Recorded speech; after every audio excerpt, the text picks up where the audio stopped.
అప్పుడు కొంచెం ఏమైనా డౌట్ వచ్చిందంటే దాన్ని రీచ్ అవ్వాలి, ఆ లెవెల్ రీచ్ అవ్వాలి, లేకపోతే ఇది అనేది అందండి అదే నా హక్కు అందరి మీకు బాధ్యత ఉంటుంది. ఎందుకంటే చిన్న ఏమాత్రం చిన్నదైనా నార్మల్ గా ఏ టైటిల్ వెళ్ళిపోయినా ప్రాబ్లం లేదండి. మనం కొత్తగా టైటిల్ పెట్టింది ఇదేంటంటే ఈ సినిమా ఇప్పుడు రాజీవ్ గారి కోసం ఆడాలి, మా నాన్నగారు టైటిల్ పెట్టాం కాబట్టి ఇంకా బాగా ఆడాలని చాలా కష్టపడ్డాను. డిస్కషన్ కూడా జరిగిందండి. రవి గారు నేను అందరూ కూర్చుని ఒక పెద్ద సినిమా ఆ టైటిల్ పెడుతున్నాడు, పెద్ద సూపర్ టూప్ సినిమా టైటిల్ పెడుతున్నాం, సో ఎక్కువ ఎక్స్పెక్టేషన్స్ ఉంటుంది అని అనుకున్నామండి. సో బట్ డెఫినెట్ గా ఎక్స్పెక్టేషన్ ఏమాత్రం తగ్గదండి. డెఫినెట్ గా పేరును కాపాడతాం, మా నాన్నగారి పేరును కాపాడతాం, ఆ టైటిల్ని కాపాడతాం. టీజర్ వరకు చూస్తే పెళ్లి కాని ప్రసాద్ పెళ్లి కోసం అనే ఉంది. ఇలాంటి పెళ్లి కాని ప్రసాద్ అనే సినిమాలు కూడా చూసాం. దీంట్లో కొత్తగా మీరు ఏం చూపించబోతున్నారు? డైరెక్టర్ గానే కానీ మీరు కానీ చెప్పచ్చు. అంటే కొత్తగా చూపించడానికి ఏంటంటే ఇప్పుడు జనరల్ గా పెళ్లికాని ప్రసాద్లో నేను బ్యాంక్ లో పనిచేస్తుంటాడు, కానీ వీడు పనిచేసే చోట మ్యారేజ్ రిజిస్టర్ ఆఫీస్ లో పనిచేస్తాడు. అందరూ పెళ్లి చేస్తుంటారు కానీ వీడికి పెళ్లిళ్ళు అవ్వవు. సో దాంట్లో వచ్చే ఫండ్ అండి. సో అది నేను దీని గురించి ఇంకా కొత్తగా ఏం చెప్పలేను, ఎందుకంటే రిలీజ్ ఉంది కాబట్టి అప్పుడు ఇంకా దాని ముందు ఇంకా చాలా ఇంటరాక్షన్స్ ఉంటాయి, అప్పుడు మాట్లాడతాను. Okay sir, all the best. Thank you. Hi Naresh గారు. చెప్పండి సార్. అయితే మీ సినిమాలన్నీ ఈ 3 సినిమాలు ముందు వచ్చిన సినిమాలు కూడా your known for slapstick comedy. ఎక్కువ సార్లు సిచ్యువేషనల్ కామెడీ మీరు చేసిన కొన్ని సినిమాల్లో కొన్ని వర్కౌట్ కూడా కాలేదు, స్లాప్స్టిక్ కామెడీ ఎక్కువ వర్కౌట్ అయింది.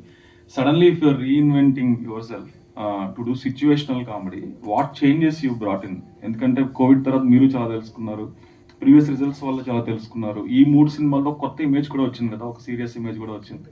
So should have brought in some changes ఏదన్నా? అదేనండి, ఇప్పుడు people are not happy with parodies. స్పూపులు ఇదివరకు ఒకప్పుడు చూసేవారండి, ఒక చిన్న సిగ్నల్ పెట్టినా ఇప్పుడు చూడట్లేదండి.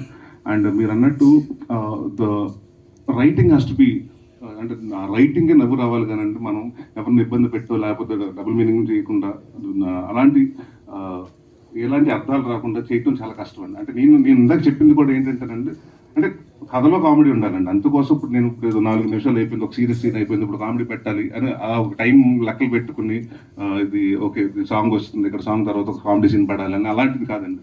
సో కథలోంచి వస్తే, క్యారెక్టర్స్ నుంచి వస్తే బాగుంటుంది. సో మన ఇంట్లో ఇప్పుడు ఇవాళ ఎలా అయిపోయిందంటే, ఒకప్పుడు ఒక డైలాగ్ మాట్లాడుకున్నట్టు ఉంటుంది, ఇవాళ అలా కాదండి. కల్లోకి మన ఇంట్లో మాట్లాడుకుంటుంటే ఎలా మాట్లాడుకుంటాం, మన మదర్తో మాట్లాడినప్పుడు, మన బ్రదర్తో సిస్టర్తో మాట్లాడుకున్నప్పుడు అలాగే ఉండాలండి. సో సింపుల్గా ఉండాలి, but at the same time కొంచెం స్పెషల్గా ఉండాలి. So I'm thinking only about అంటే నీట్గా నవ్వించాలి, అంతేగాని ఏదో చేసేసి మీరు అన్నట్టు ఇందాక స్లాప్స్టిక్ అన్నారు. స్లాప్స్టిక్ కూడా జనాలకు నచ్చట్లేదు అండి అంత. అంటే నాట్ ఓన్లీ మీ, అంటే జనరేషన్ చేంజ్ అవుతుంది కాబట్టి now they like they want more of a pleasant comedies అండి, rather then all this comedies.